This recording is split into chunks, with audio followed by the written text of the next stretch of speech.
I still vividly remembered the days I spent in that terrifying apartment complex. It haunted me for a long time. That year, I had just been accepted into university and moved into an old apartment building near the campus. I was prone to allergies, so I often applied baby powder to my skin to relieve the itching. However, because I was clumsy, I accidentally spilled the powder on the floor, creating a thin layer of white dust. It was already late, so I hurried out without cleaning it up. When I returned, I was stunned to see smudged footprints clearly imprinted all over the powder-covered floor. Worried, I called the building manager to report what had happened. Hello? I suspect someone broke into my apartment while I was away. Could you please check the security cameras for me? Ask the security guard tomorrow. It's too late now. He hung up right after that, but the uneasiness still lingered inside me.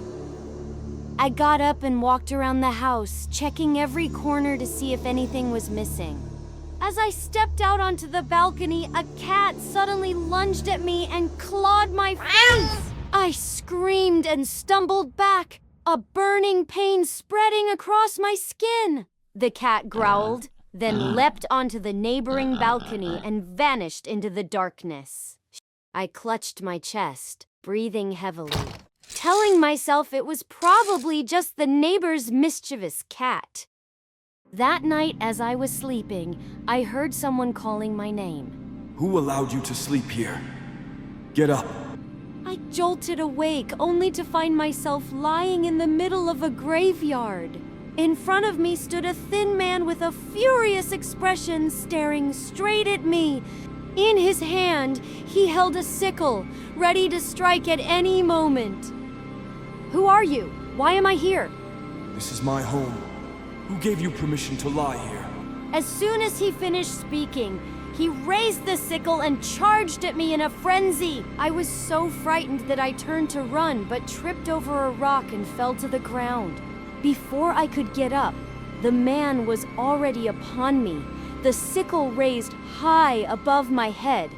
I screamed in panic and suddenly woke up in my familiar room. Still shaken, I immediately called my best friend. She arrived not long after, and I trembled as I told her everything that had happened. To help me uncover the truth, she poured an entire box of baby powder all over the room. Then she suggested I sleep in her room and said we'd come back to check in the morning. The next day, when we opened the door, I nearly fainted. Footprints were everywhere, children's footprints, adult footprints in all different sizes. But what chilled me to the bone was that the prints crawled up the walls and even onto the ceiling. I couldn't take it anymore. I packed my things and moved out that very day. A few weeks later, while eating near that apartment complex, I saw a crowd of people running out of the building in a panic. What's going on with that apartment complex across the street? I heard the building owner dug up someone's grave to build that place without permission. People are furious and came to tear it down. Really? I just moved out of there because of some strange happenings. A lot of people left after being scared off. No one dares to stay there anymore. I felt the blood in my veins turn to ice, a chill running down my spine. Since then, I never dared to go near that apartment building again. I am Anna, 19 years old this year. I just passed the university entrance exam and moved to the city to study. The first time stepping into the big city, everything was unfamiliar to me. I thought I would have interesting experiences here, but the first memory of this place was something I could never have expected. I rented a room deep in a small alley, about a 10-minute walk from the university.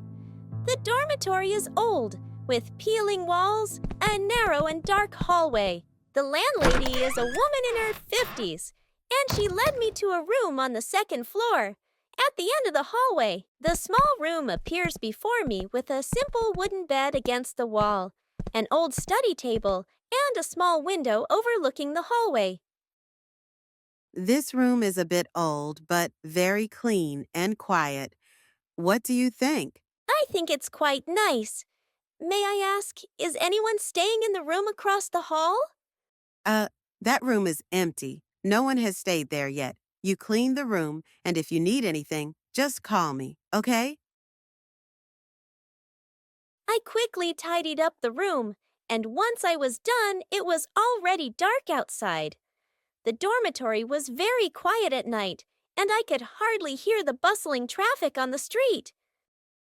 I lay on the bed, exhausted, and quickly drifted off to sleep. I vaguely heard footsteps in the hallway. Perhaps someone had just returned to their room, so I didn't pay much attention and continued to sleep.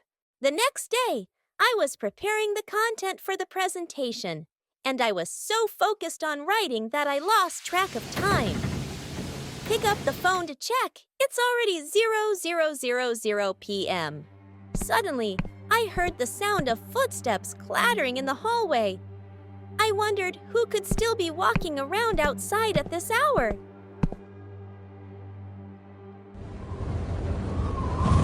I looked out the window, but the corridor was quiet and empty. A chill ran down my spine. I quickly shut the window and rushed to bed. In the middle of the night, I was awakened by the sound of children playing, and there were whispers of people talking, but I couldn't hear what they were saying. Those sounds seemed to be right outside my room. Is anyone there? I called out, but all I received was an invisible silence, a chilling atmosphere enveloping the entire room. I fearfully turned to look out the window. Suddenly, I saw a shadow standing outside the window, a hazy silhouette. Only part of the face could be seen staring at her. The next morning, I decided to tell the landlady about my experiences over the past few days. It could just be the sound of a cat. There are a lot of homeless cats in this region at night. Why didn't you tell me from the beginning?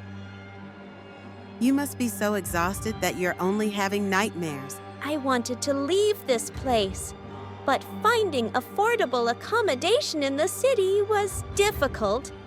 If I were to move out now, I wouldn't know where to go. If those sounds stopped completely, I thought I might be able to stay a little longer. A few days later, I no longer heard those strange sounds. Perhaps the landlady did something to keep them from bothering me. If those sounds completely disappear, I think I could stay here a bit longer. At midnight, I suddenly heard a knock on the door. I got up, stepped outside, and opened it, but no one was there. As I looked around, I noticed a man standing motionless not far away, his back turned to me. A chill ran down my spine as I slowly walked towards the man and called out, "Is anyone there?" Get out of here. You are not allowed to stay here. Why am I not allowed to be here? Who are you? The man slowly turned around, the light from the bulb revealing a gruesome, bloodied face, an image I could never forget. Seeing that image, I screamed in fear. But looking around, it was the familiar room again. It turns out everything was just a dream. Suddenly, a knocking sound echoed. I didn't know who was knocking on my door in the middle of the night like that. I began to fear and secretly thought, could it be them? The people in the room opposite? Who is it? Who's out there? The knocking continued to grow louder, as if the person outside was about to break the door down. I was terrified, staring at the door without daring to breathe heavily. Get out of here. Get out of here. I knew that if I stayed, even more terrifying things awaited me. When I woke up, it was already bright outside, and the door was still tightly shut as if nothing had happened. I quickly took everything I had and left this horrible house. I had a feeling that if I stayed any longer, even more terrifying things would await me. The man and that room remain a mystery to me. But after everything that has happened, I no longer dare to return to that boarding house again. I never used to believe in ghosts, but that no longer mattered after what I had experienced. Hello, my name is Doris. I am 25 years old, and the story I am about to tell has haunted me ever since. Back then, my mother fell seriously ill and had to be hospitalized. Worried about her, I stayed at the hospital to take care of her. She was placed in an old room at the end of the hallway. The doctors didn't want her to stay there, but the hospital had run out of rooms. I didn't think much of it. After all, every hospital had old rooms, didn't they? But on the very first night I stayed, I began to feel that something was wrong. As I was about to close my eyes, a strange sound came from the bathroom. At first, it was just a light movement, as if someone inside was trying to open the door. But then, it turned faster, stronger, until the door burst open with a loud click. I swallowed hard and stepped forward to check. There was no sign that anyone had just been in there. Shaking my head, I told myself that I was just too tired and imagining things. But just as I turned away, a sob echoed. A faint, mournful sound that sent chills down my spine. It came from the very same bathroom. My heart pounded as I looked back inside. Yet there was no one there. When I glanced at the mirror above the sink, I saw a child. Pale skin, hollow eyes, weeping blood. Suddenly, a chorus of laughter rang out, filling the room as if dozens of children were laughing at once. I stumbled back, my heart racing, and hastily flipped the light switch. The boy and the laughter vanished. At that moment, the door to the room swung open. A pregnant nurse walked in to check my mother's temperature. She was thin, her face pale, and her uniform looked worn as if it had been used for a long time. I glanced at the clock on the wall, feeling strange. Wasn't it too late for rounds? The nurse smiled gently and said, "Hello, I'm here to check the patient's temperature." I returned her smile and asked, "I see, but you're still working this late?" She smiled again. It's our responsibility after all. As she took my mother's temperature, she told me a story about this room. She said that about 10 years ago, a nurse had secretly aborted her child in that very bathroom. Overcome with guilt, she had jumped out of the window. Her body was found in the parking lot the next morning. Hearing this, I immediately told her about what I had seen earlier in the bathroom. She listened, then smiled and said, Perhaps the boy was the spirit of the unborn child. I quickly asked, "How do you know that?" She chuckled and said, I made it up. With that, she left the room, leaving me in suffocating silence. Just then, I noticed a drop of blood slowly trailing down her leg. Panicked, I rushed to the door, intending to call her back, but the hallway was empty. Not a soul, not a single sound. I stood frozen, a chill creeping down my spine, making the hairs on my neck stand on end. When I returned to the room, my mother was fast asleep. I lay down on my bed, but no matter how much I tried, I couldn't sleep. The night dragged on, each tiny noise making me jump, until I finally saw the first light of dawn. When the doctor came to check on my mother, I told him everything that had happened the night before.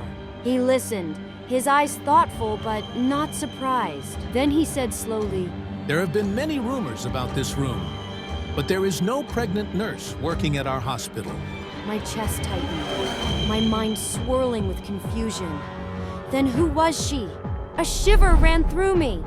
Could she have been the nurse who had aborted her child and jumped from the window? The following days, everything seemed to return to normal until my mother was discharged. As I helped her out of the room, I instinctively turned back, and I saw the nurse standing by the window, holding a baby in her arms. Panicked, I rubbed my eyes, but when I looked again, she was gone, as if she had never been there. I used to love living alone because of the freedom and comfort it provided. But after the incident a month ago, that thought has turned into a deep fear in my heart. Hello, I'm Hannah, a 25-year-old office worker. The story I'm about to tell is a terrifying memory that still haunts me. I used to walk to work because I lived nearby, but later, every time I returned home, I felt like someone was following me. One time, I caught a glimpse of a shadow behind me, but when I turned around, there was only a dark, empty alley. One day, while I was working in the living room, my phone rang, displaying an unknown number. Hello, who is it? Hana, you look beautiful in that nightgown tonight. Who are you? What do you want? You'll find out soon enough.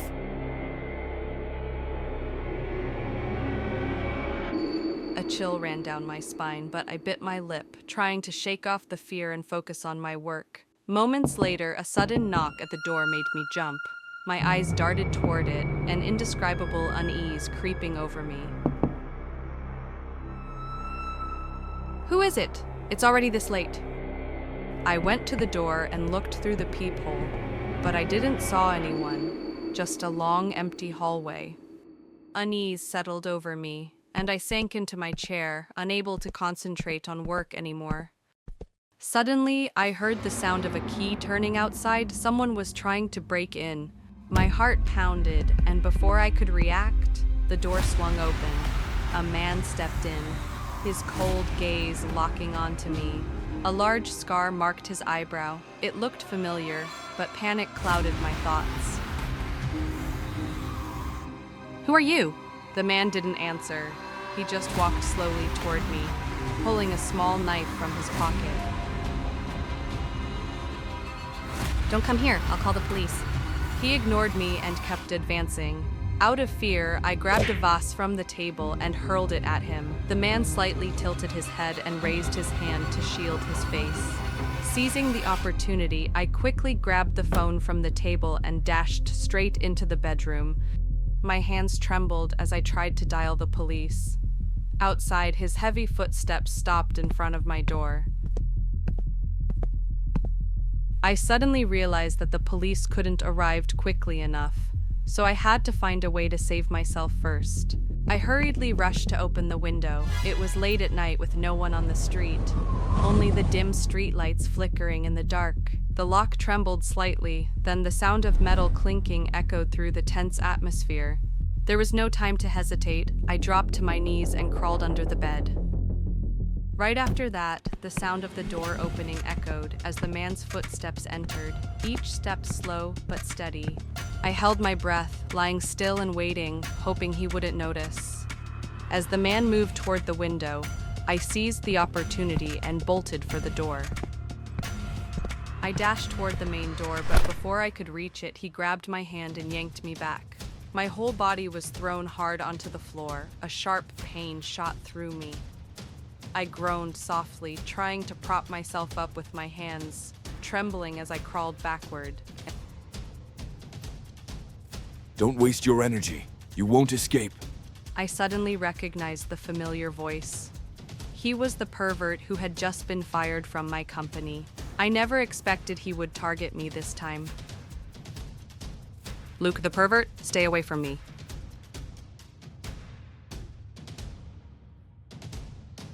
Hana, you make it impossible for me to look away. I shuddered, trying to jerk backward to escape him, but his rough fingers tightened around my chin, keeping me from moving. I trembled and shouted at him, "Let me go!"